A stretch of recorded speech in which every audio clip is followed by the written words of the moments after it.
যে অ্যাটাচমেন্ট হচ্ছে স্থাবর সম্পত্তি, সেটার পরিমাণ হচ্ছে কোটি টাকায়। আভ্যন্তরীণ হচ্ছে 1,30,758 কোটি 0.7 কোটি টাকা আর কি, 1,30,758.7 কোটি টাকা।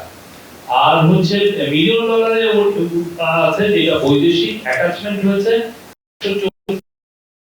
0.03 মিলিয়ন ডলার। আর অস্থাবর সম্পত্তি যেটা ফ্রিজিং হয়েছে, এইটা অস্থাবর সম্পত্তি হচ্ছে 42,614.27 কোটি টাকা। আর মিলিয়ন ডলারের সেটা হচ্ছে 20.78। এগুলো হচ্ছে ফ্রিজিং, এটা হলো সেকেন্ডটা। প্রথমটা হলো অ্যাটাচমেন্ট, আমরা যেটা বললাম 1,758.7 ও 7 কোটি টাকা এবং মিলিয়ন ডলার। আর বিদেশে হচ্ছে 164, এটা হচ্ছে অ্যাটাচমেন্ট।